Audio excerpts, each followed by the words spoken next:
Olá a todos, o meu nome é Fabrício Bilhotti, eu sou professor das Faculdades Teológicas Kep Pacheco, Nossa Senhora de Todos os Povos, psicanalista e, bom, artista e amante das artes. Ok. Então, olá todo mundo, eu sou Marco Lira, eu sou professor do curso de artes, eu sou psicanalista e artista, assim como Fabrício.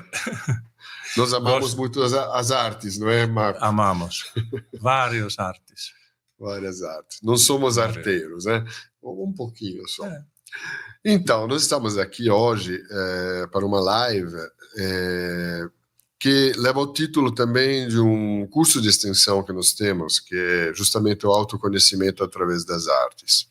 E nós estamos aqui um pouco para ver como as artes, o mundo mais em geral da estética, possa ser de grande auxílio para a nossa vida, seja, né, nos aspectos práticos da nossa vida, seja nos nossos relacionamentos de trabalho, familiares, qualquer aspecto da vida, e como as pessoas possam se beneficiar muito também em termos, por exemplo, de saúde. Como?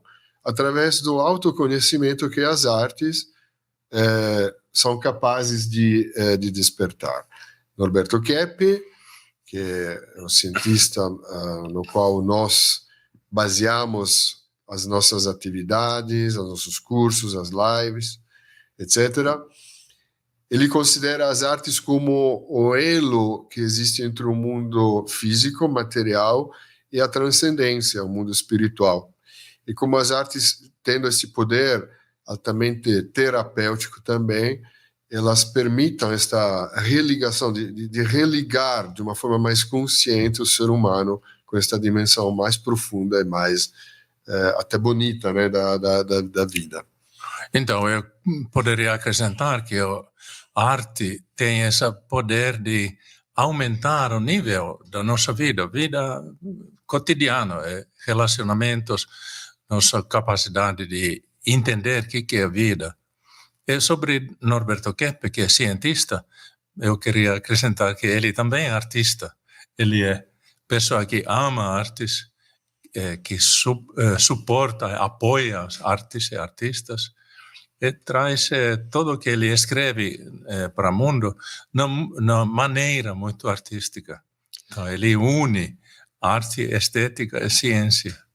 E é interessante, Marco, porque Norberto Keppe fala que a ciência que ele, digamos, foi desenvolvendo, a trilogia analítica, veio justamente de um grande compositor, que é Beethoven. Que é Beethoven, especialmente Sinfonia número 5. Então, vejam como as artes também são importantes na vida dos cientistas, né? Não tem. Então, Norberto Keppe, ele escreve em seu livro Sociopatologia, a arte é o fundamento da civilização. Então não existe praticamente civilização, não existem grandes civilizações da história que não tenham, digamos assim, um desenvolvimento artístico que depois vai sustentando todo o resto do desenvolvimento, seja filosófico, como também um desenvolvimento a nível, digamos, até econômico, querendo dizer. Só pensar no Antigo Egito, na civilização grego-romana, nas civilizações, Marco, da América Central e da América Latina, Maia, Incas, Aztecas, etc., né? Pensar até na civilização indiana, de alguma maneira, que tinha um espírito muito artístico, na China antiga, milenar, né? O Japão. Todas elas são incríveis civilizações que tinham um forte movimento artístico. Então, a arte é, sim, a base de qualquer civilização. Então, nisso mostra a existência de alguma coisa universal que une os povos, mesmo que depois a arte se manifesta em formas diferentes, não é, Marco? Sim. Então, tem um segredo nessa, como o Dr. Keppe menciona no livro Sociopatologia, que a arte traz coisas na proporção certa. Então, quando nós trabalhamos com estética, nós temos que pensar qual é a proporção certa. Então, até na pintura, música, até na culinária, né? Pode pôr pimenta demais, etc. Então, nós temos que buscar essa resposta, qual é a proporção certa dentro de nós, onde nós temos essa know-how, esse conhecimento da estética. E falando em gastronomia, já que eu sou italiano, né? Às vezes deve ser uma experiência que devia ter acontecido também com muitos de vocês, né? Às vezes temos os livros de receitas, né? Com todas as quantidades perfeitas. Só que quando põe ali, tem alguma coisa que não... Alguma coisa falta. Alguma coisa que está faltando. Então, depende muito do nosso sentimento, então, do sentir. O fato que a gente vai justamente dando àquela comida, por exemplo, a textura que precisa, né? O sabor que precisa. Então, a receita é mais ou menos uma orientação, mas não é tudo matemático. Isso mostra que a arte, no geral, é ação. É não somente ação, mas é uma forma de percepção, de sentir a coisa. Né? Também tem um aspecto que eu queria falar agora, já no início, que o Dr. Keppe também menciona, que a inteligência vem do trabalho manual. Então, praticamente toda a arte é feita com a mão. Música, com instrumentos, pintura, escultura, costura, culinária, como foi mencionado, até escrever poemas. A literatura, né? Claro. Literatura se faz com a mão, filmes, etc. Então, essa leva a pessoa a criar mais, assim, capacidade até intelectual. Também outra coisa que está ligada com artes, na Finlândia, eu sou finlandês, então pesquisaram já décadas atrás questão da música. Então, eles notaram que nas escolas onde tem bastante música, por exemplo, tem bastante escolas onde tem 5 ou 10 aulas de música por semana. Então, todas essas alunas e alunos que estudam nessas escolas também são muito bons nas todas as outras áreas, assim, matemática, geografia, línguas, etc. Então, arte é, de alguma maneira, um caminho para desenvolver a personalidade em tudo, assim, globalmente. Não é só artístico, mas ele espalha nas outras áreas também. Então, a prática das artes não necessariamente é para se tornar um Michelangelo ou, sei lá, um Leonardo. Não, nada impede, mas não é o principal objetivo nosso. Isso. E isso me faz lembrar, Marco, uma coisa interessante que, por exemplo, também quando as pessoas têm, por exemplo, problemas de Alzheimer ou demência, uma coisa que é aconselhada é a prática artística, a prática manual. Se aconselha muito fazer exercícios artísticos, manuais, justamente para estimular as áreas do cérebro, né, que são afetadas por essa doença. Estimular. Então, isso mostra muito a importância, né? Então, aqui nós temos 2 perguntas. Agora, os senhores que nos estão acompanhando vão pensando sobre as perguntas. Por que, então, as artes são importantes? Em parte, a gente já falou. Mas seria, então... Eu queria, então, sem lembrar, essa pergunta só vem agora, mas eu poderia também falar uma coisa que a estética faz parte da nossa essência. Nossa essência é feita de bondade, verdade e beleza estética. Então, quando nós estamos trabalhando com arte, mesmo a partir de início, quando a pessoa começa a praticar ou treinar ou estudar arte, então ela faz contato com essa parte estética, beleza, dentro dela. Então, essa é assim como o caminho de volta da nossa vida neurótica, dia a dia, que a maioria vive, para essa essência. E por causa disto, ele traz uma felicidade para nós. Mesmo que a pessoa não está realizando ainda grandes coisas assim artísticas, mas ela tem esse contato que energiza e dá felicidade. E, inclusive, as artes, elas, justamente por ser uma coisa prática, que elas fazem? Estimulam esta percepção e também a percepção das dificuldades que nós temos. Porque, por exemplo, ao desenhar, mesmo que uma pessoa não seja um grande artista, etc. Mas quando, por exemplo, numa aula, a pessoa se pede a um aluno, por exemplo, para desenhar, muitas vezes acontece, marca assim, mas eu não sei desenhar. Bom, não importa, vai, desenha o que vai sair, né? E aí acontecem duas coisas. Às vezes as pessoas descobrem que, de fato, elas têm capacidade que nunca pensavam ter. De outro lado, também eles vêm em contato, justamente pela atividade, com as resistências, com os bloqueios que elas têm, né? Mas essas resistências e bloqueios não são somente naquela atividade específica artística. De repente, é algo que a pessoa tem no dia a dia. Uma dificuldade, por exemplo, no trabalho, de lidar com os problemas que aparecem, com os erros que a pessoa comete, enfim, toda uma série de coisas que a atividade artística nos proporciona. E ainda, por exemplo, se perguntamos para crianças, vocês poderiam desenhar um cachorro. Então, todas as crianças pegam lápis e papel e começam a desenhar. Nenhuma criança fala assim, eu não sei desenhar. Isso. Porque as crianças desenham o que elas sabem desenhar. Então, elas aceitam essa. E começam essa atividade imediatamente. Só que adulto aumentou a censura muito e fala que, eu não sei desenhar. Só que então podemos ir de volta para esse tempo quando a gente ainda sabia desenhar.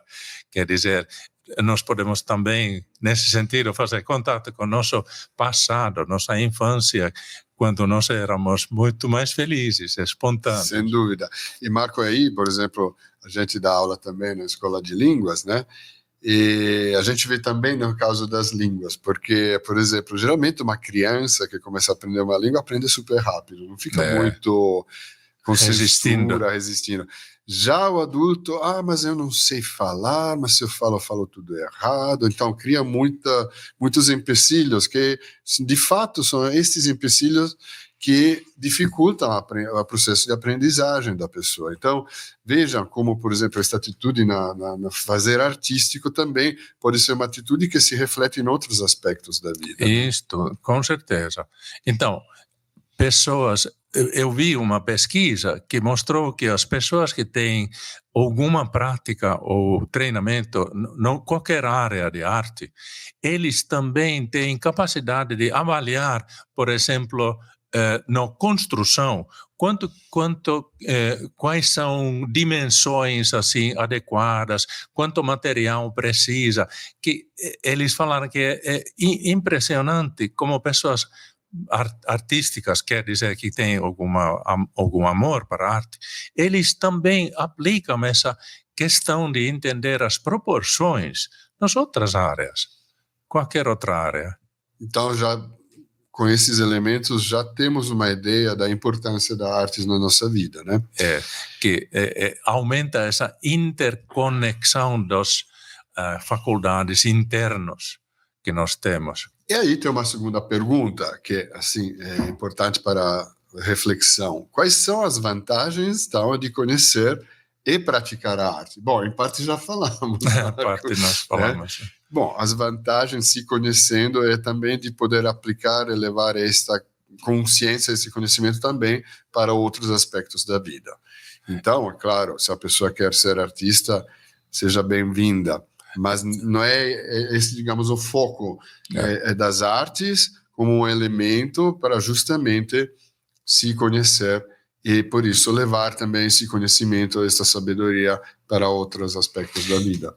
Tem também um aspecto que, quando nós praticamos arte, então nós temos tentativa de conectar nós mesmos com essa parte dentro de nós que é estética, beleza. Então, quando pessoas fazem isto, eles começam a notar a beleza nas coisas que eles não notaram antes. Por exemplo, eu posso dar exemplo de mim, que eu comecei uns 15 anos atrás, 20 anos atrás, fazer aquarelas. Então, eu percebi assim que tem milhares de nuances no cada cor, por exemplo, no verde. Então, quando eu fui para a floresta, então eu percebi, nossa, mas cada árvore tem folhas de verde diferente, não são iguais, não é floresta verde, não, tem floresta de verdes, bastante verdes, talvez milhares de verdes diferentes. Então, essa percepção da estética aumenta cada vez. Então, nós podemos também aumentar nossa percepção da beleza da vida. Então, começamos a amar a vida mais, ver a beleza na vida, na conduta, nas pessoas, nos olhos das pessoas, não? Qualquer coisa que pessoas, seres humanos apresentam. Eu sou testemunha do processo do professor Marco, que ele começou a desenhar, foi incrível esse processo de percepção, de como ele realmente, depois nas pinturas, nas aquarelas, ele consegue captar. Então, eu vi que foi um processo muito, muito interessante, né? Isso acontece com todo mundo. Mas é interessante porque o professor Marco, ele falou da questão, né, da estética como percepção, que o ser humano, quando se dedica à arte, começa a ter uma percepção diferente. E vocês sabiam, né, que eu falo muito nas aulas, assim, mas que estética em grego antigo significa percepção. Percepção. Então, primeiro, a estética não é só a beleza, a coisa, mas é algo que remete a uma dimensão mais interna da nossa vida interior. Então é bonito, né? Arte. Arte em grego significa... Em latim. Latim. Significa ação. Ação, certo. Arte e ação. Por isso que, por exemplo, tem uma palavra, né, que quando está tudo parado, fala que é inerte. A palavra inerte vem do latim in ars, que significa não ação, inação. Então, quando a coisa é inerte, não tem energia, é parada, etc. É a arte, não, é a ação. Então, isso vem contra a ideia, Marco, que os artistas também são pessoas meio paradas, preguiçosos. Bom, pode ter até artistas assim. Só que são artistas ruins, que não usam a capacidade, a possibilidades. Geralmente, quando pensamos em Bach, tudo que ele produziu, Beethoven, tudo que ele produziu na música, para não falar da pintura, Michelangelo, Leonardo, foram pessoas incrivelmente produtivas, né? Aqui eu posso falar que você falou nome Bach falou assim que eu tinha que trabalhar duro e tinha sucesso. Só que cada um que trabalharia tão duro como eu também teria sucesso. Então ele tira assim essa desculpa que é uma inspiração. O que é um dom.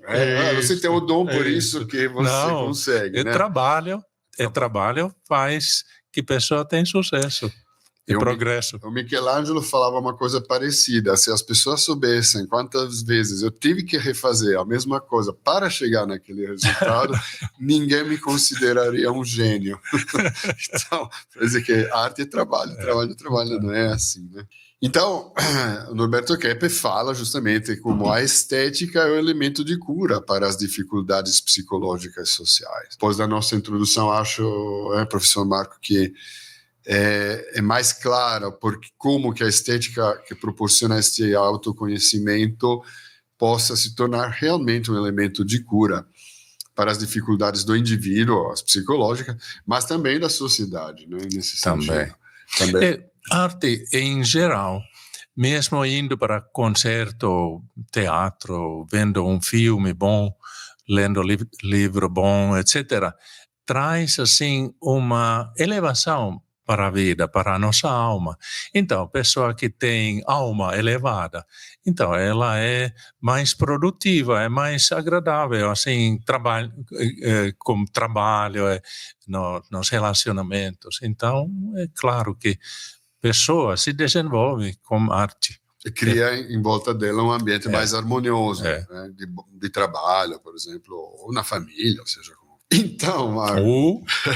Esse é o carro? Não, o meu carro não é assim, graças a Deus. Mas por que nós vamos trazer estes exemplos? Vamos trazer 3 exemplos em relação a esta ideia de estética como percepção do meio no qual nos encontramos, etc. Mas 3 exemplos do nosso dia a dia, né? Que são, primeiro, o carro, né? Então, seria interessante que os senhores, assim, tentassem um pouco sentir, se vocês tivessem que entrar num carro assim, ou, assim, sei lá, encontrassem um carro assim, o que sentiriam? Seria interessante perceber esta questão.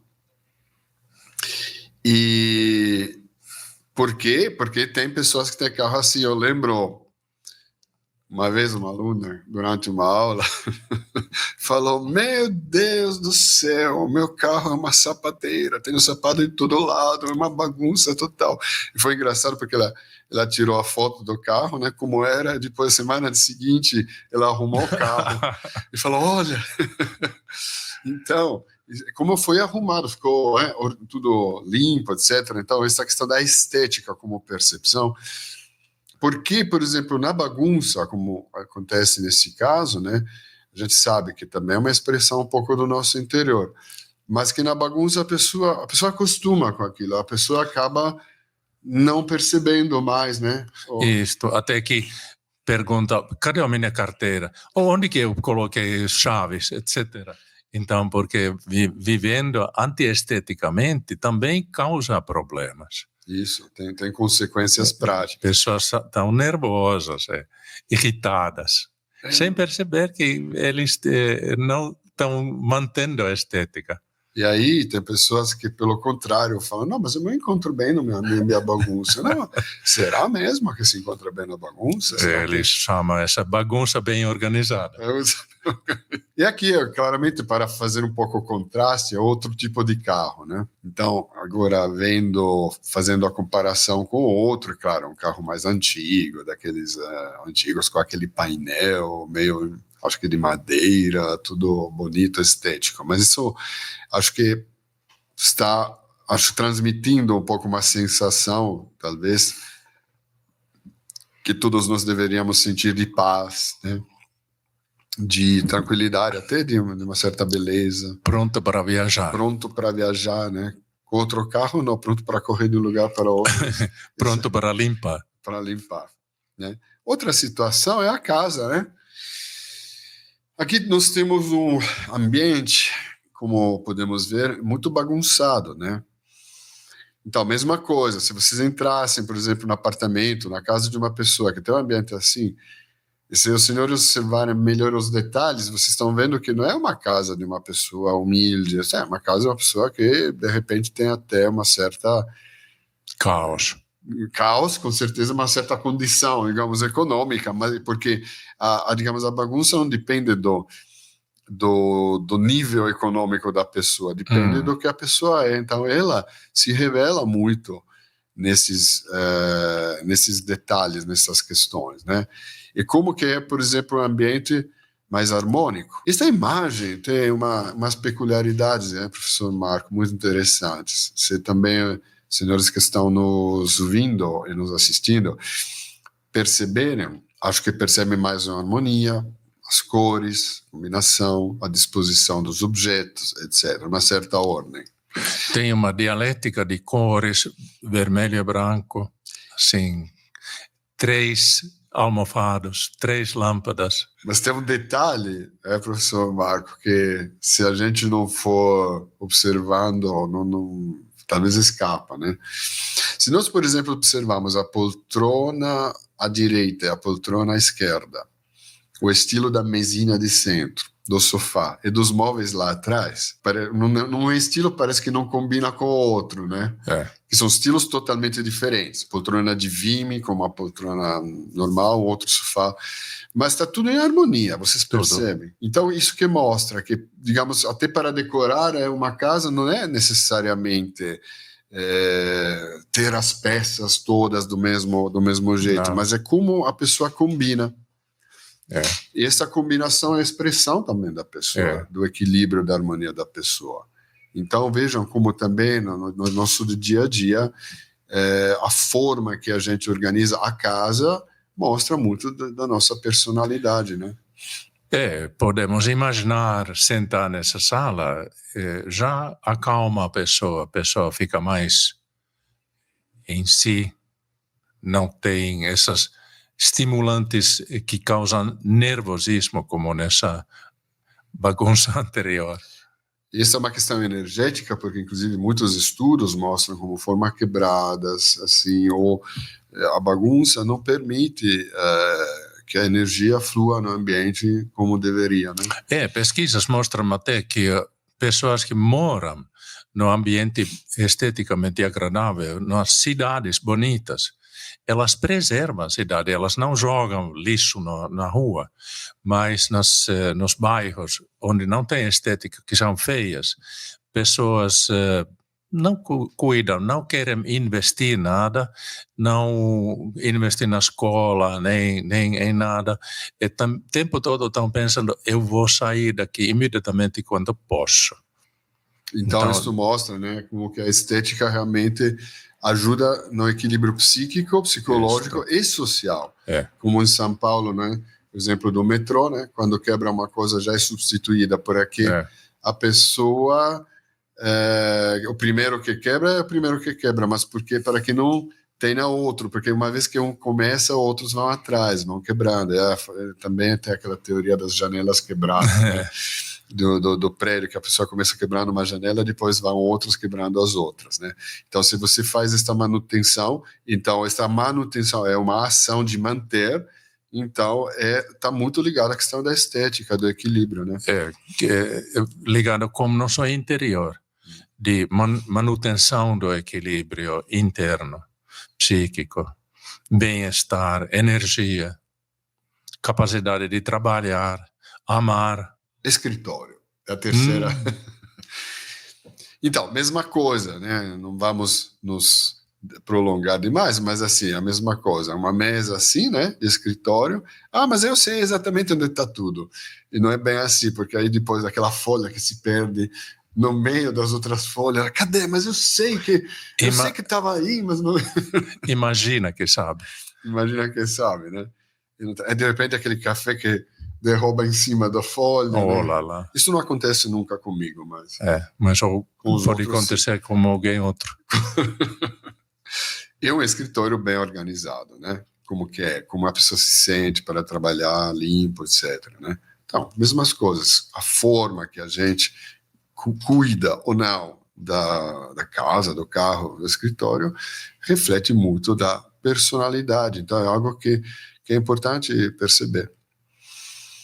Então, Norberto Keppe, no livro A Glorificação, nos coloca diante dessa realidade que só a visão do erro torna possível nosso encontro com a verdade. Doutor Marco? Isto. Então, quando a pessoa percebe próprio erro ou alguém mostra para a pessoa o erro, a pessoa, é verdade. Então, essa percepção é possível porque nós temos contato com a verdade. Mais erros nós percebemos em nós, mostra que mais verdade nós temos contatado. Então, muitas vezes a pessoa fica assim frustrada de ver erros, mas essa mostra que a pessoa tem ética, estética e verdade dentro dela. Então, vendo um pouco, assim, quais competências, então, podem ser desenvolvidas através das artes? Aí tem várias pesquisas que nos mostram alguns aspectos, né, que a gente vai ver. Mas eu gostaria que o Dr. Marco comentasse um pouco por que nós colocamos estas pinturas, por exemplo, a Primavera do Botticelli. Então, Dr. Keppe fala que os artistas muitas vezes são considerados como pessoas que vivem na fantasia. De uma maneira, podemos dizer que essa pintura do Botticelli, Primavera, não é assim da nossa vida dia a dia. É como uma fantasia, vamos dizer. Mas Keppe também fala que os artistas mostram como que vida deveria ser e como que provavelmente vida futuro, no caso feliz, vai ser.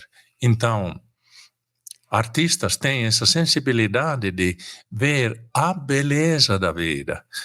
E Botticelli, por exemplo, neste caso, ele é artista, claro, assim, quase insuperável, mas ele mostra que a vida é bela, a vida é maravilhosa, que nós, muitas vezes, durante o dia, não percebemos, mas artista ajuda-nos a perceber essa maravilha da vida, que existe.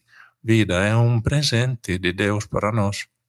Então, Claro. através da beleza, professor Marco, é interessante, o artista, ele vai redespertando a beleza que cada um tem dentro de nós. Isto. E nesse sentido, o contato com as artes é muito importante, porque ao observar, por exemplo, uma pintura como essa, a gente não é que somente observa a pintura, olha, Botticelli pintava desse jeito, do outro jeito. Não, não é só isso. É o contexto que nos transmite algo que desperta a consciência de algo que já existe dentro. Esta beleza nós temos dentro. Então, esta beleza é a nossa realidade. Isto.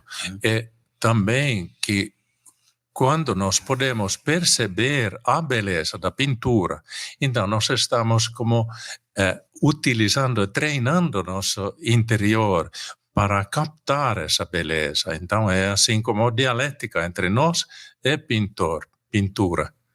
Por isso que o contato com as artes sempre é algo muito, muito importante que a gente, aos dias de hoje, nega muitas vezes, né? Na maioria das vezes, eu acho. Então, nós podemos ver que até sorriso do amigo ou esposa é lindo quando nós percebemos a beleza nas coisas, que se não temos esse treinamento, a gente passa por cima destas coisas lindas. Nem nota, né? Aí, eu escolhi esse quadro, mas sob o conselho, digamos assim, do professor Marco, que é de John Sargent, né? Esse eu escolhi de propósito, né? Porque se chama Dolce Far Niente. Já que eu sou italiano, os italianos são famosos pelo doce fazer nada, é Dolce Far Niente. Mas é incrível esse pintor, não é? Então, mas ele, John Sargent, ele pinta Dolce Far Niente. Então, ele, de qualquer forma, tem que ter trabalhado muito. Ele trabalhou duro, esse artista também, italiano.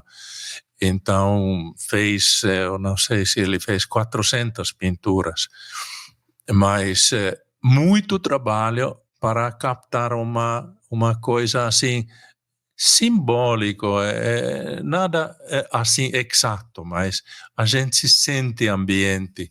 Então, essa é porque ele tem muito treinamento atrás, como falou Bach, que 99% é transpiração e 1% é inspiração. Para poder descrever essa inspiração, tem que ter muito transpiração. Esse quadro, para mim, é incrível, porque ele mostra esse jogo também de luzes, né, que ele consegue, né, de cores e luzes. Então, é um quadro dolce far niente, mas para mim que me transmite muita paz de um lado, mas muita alegria também, né, que é muito bonito. Mas eu quis agora trazer uma provocação, professor Marco. Aqui está a provocação. Isso é Jackson Pollock. Então, esse é seu favorito do Pollock. É meu favorito do Pollock. Então, mas a arte, a partir de 1920, mais ou menos, artistas começaram a abandonar essa ideia de descrever alguma coisa assim figurativa e assim real. Nasceu milhares de artistas também para o mundo que não tinham assim capacidade até pintar, por exemplo, na questão de pintura, não tinham capacidade de pintar alguma coisa. Então eles, como Pollock, por exemplo, ele jogou tintas, comprou tintas da loja, jogou assim aleatoriamente. Esse é um processo que aconteceu também na música, porque, por exemplo, teve compositores como Arnold Schoenberg, que foi, digamos assim, o criador da música dodecafônica, 12 notas, né? Mas que ele falava até, acho que na introdução da harmonia dele, que a música é feita basicamente de leis eternas, mas que as leis eternas, elas dentro delas contêm as causas da própria dissolução. Ou seja, ele queria dizer que para basicamente explorar novos horizontes a nível musical, era importante destruir o que está construído. É aquela ideia um pouco de desconstruir para construir, né? Isto. Só que nós sabemos, até pela ciência, que ao destruir, nunca mais, mesmo que eu reconstrua, a coisa nunca mais vai ser a mesma que era antes. Sempre vai... Eu geralmente dou um exemplo, né? Se eu, por exemplo, que gosto de tocar violão, perder um braço, pode ser que eu sobreviva primeiro e depois que com um braço só eu consiga tocar, né? Mas nunca mais vai ser a mesma coisa. Então, de qualquer forma, todos concordam com essa experiência quando nós temos em frente de nós belas artes. Então, pode ser música, teatro, ópera, pintura, alguma coisa que procura expressar a beleza, que nós conectamos estética com beleza. Então, praticamente seria a mesma coisa. Então, a gente tem bem-estar, porque não tem conflito, tem concordância. Então, essa é chamada harmonia. Então, harmonia é mais agradável do que desarmonia, é óbvio. Isso. Então, é um exercício que também os senhores podem fazer, né? Pegando, observando essas pinturas, tentando até, sim, assim, se livrar de qualquer tipo de, digamos assim, de preconceito e anotar os sentimentos que os senhores sentem em relação a cada uma dessas imagens, por exemplo. É um bom exercício para treinar também, nessa percepção, né? Porque desarmonia é como briga. Então, ninguém se sente bem na briga, ambiente de briga. Então, só para finalizarmos, porque... então, por que é importante o contato com as artes? E aqui temos alguns itens que vêm de pesquisas, porque as artes, de alguma forma, estimulam também a inovação e a criatividade, porque elas ajudam muito na capacidade de resolução de problemas, estimulando a percepção, né? Elas ajudam muito a pessoa tendo uma percepção também como resolver. Então, como esses dois itens que você colocou, são aplicáveis em qualquer área. Criatividade em qualquer área é sempre bom. É a resolução dos problemas em qualquer área. Não só na arte. Então, a arte é assim como início que pode ser aplicado em qualquer área. A gente pensa, né, por exemplo, TI, pessoal que trabalha em TI, pessoal que trabalha em marketing, qualquer área. Advogados que precisam também estudar, achar formas de... qualquer profissão. Professores, etc. Professores de escola. Competências analíticas, claramente, né? As artes fazem-nos sentir-se livre de estresse.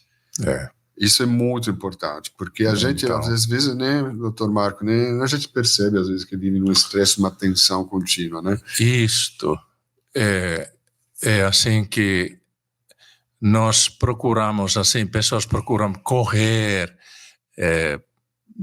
até usar álcool, etc., para se livrar do estresse, mas a arte faz nós fazer contato com nossa essência, que é sem estresse. Nossa essência é como um oásis dentro de nós. Geralmente o estresse é um mecanismo de defesa que funciona quando a pessoa percebe algum tipo de agressão, né? Então, então, imagine, por exemplo, a agressão não é somente fora, muitas vezes dentro da gente, mas assim, nós vivemos em X situações justamente esse tipo de problema, né? As artes aumentam a autoconfiança, né? Exemplo disto é em Cambuquira, onde nós temos parte da nossa faculdade. A gente está ensinando crianças dança balé e também ensinamos música para crianças. Sim. Então, mesmo que essas crianças, que muitas vezes são das famílias, que são meio pobres, mas agora essas crianças são crianças artistas, mesmo pobres. Então, elas têm outra postura na vida. Elas não são pobres coitadas, elas são artistas. Na Então, nossa dá sede dignidade para essas nossa crianças. sede de Cambuquira, em Minas Gerais, que é a sede da faculdade Kepp Pacheco, temos projetos, né? Cursos de piano com o professor Gilbert, teve já cursos de violão, cursos de balé, etc. É interessante, como o professor Marco fala, o desenvolvimento das crianças, os grandes resultados que a prática artística dá na vida da pessoa que não necessariamente se torna artista. Eu, por exemplo, pessoalmente, já tive alunos que agora estão se formando em engenharia, que vêm, por exemplo, são filhos de famílias humildes, mas um em física, outro em engenharia. Então, assim, como que as artes, o contato com as artes, elas aumentam a autoconfiança. Então, a pessoa mesmo que depois siga um outro caminho, mas ela vai levar isso para a vida, né? Devolve dignidade para a pessoa. Isso. E aumento das oportunidades profissionais, claramente, como consequência, fazem-nos resistir aos desafios. A gente sempre, quando tem desafio, um esforço para fazer, para alcançar alguma coisa, muitas vezes vira as costas e desiste, né? Isto, porque para aprender qualquer arte também nós temos que ter uma resistência, nós temos que ter uma disciplina interna de treina. Se a pessoa já fez isto, ela sabe que, bom, qualquer outra coisa, treinando eu vou vencer. Então eu gostaria, assim, de concluir essa nossa live com essa frase do Dr. Kepp do livro Sociopatologia. Posso afirmar que o elemento fundamental para corrigir todas as dificuldades psicossociais é a colocação e o uso da arte como elemento básico da vida. Então, professor Marco, nosso convite é que as artes possam fazer parte da vida de vocês sempre mais, e que para isso não precisa saber a história das artes e tudo ter um conhecimento acadêmico, você só se põe em ação, põe mão na massa, né? Nós mostramos o caminho. Tem vários lugares onde pode estudar. Aqui em São Paulo também, Vila Sônia, nós temos um grande laboratório artístico lá, onde tem várias formas diferentes de praticar, treinar arte e trazer mais felicidade e equilíbrio para a vida. Para as aulas presenciais, tem cursos de corte e costura, de aquarela, de vitral, de até azuleja, fotografia, desenho. E também temos os nossos cursos online de extensão e pós-graduação.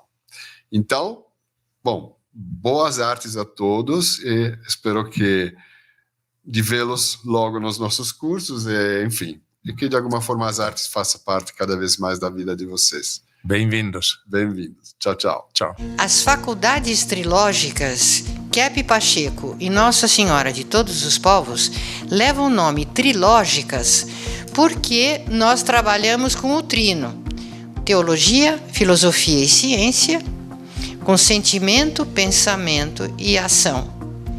E essa nova escola de pensamento foi criada pelo psicanalista Norberto Kepp e é muito inovadora porque nós estudamos em todos os nossos cursos a ciência mais importante para a humanidade no momento, a psico e a sociopatologia, no que a doença individual e a doença social estão impedindo que o ser humano realize a felicidade, a sanidade, o progresso na nossa humanidade, no nosso planeta.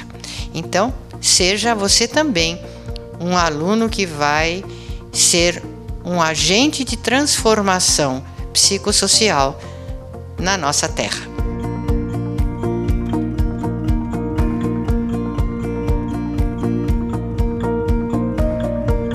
Welcome to the course. Oi, eu só queria dizer bem-vindos às faculdades trilógicas. Bienvenue à la faculté Trilogique.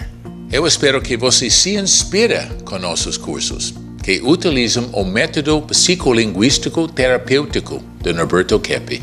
O estudo da mais nova ciência da energética aplicada à tecnologia de motores ressonantes Keppe Motor, mundialmente premiada. O trabalho com o interior psíquico do ser humano, estimulando a farmácia interior. A ciência transdisciplinar de Keppe no tratamento das patologias psíquicas, individuais e sociais. Os benefícios das artes para o desenvolvimento pessoal e profissional. A verdadeira espiritualidade à luz da trilogia analítica, unindo filosofia, teologia e ciência. Soluções para a crise energética e a preservação da Terra. O estudo aprofundado da patologia da sociedade, da economia e das leis.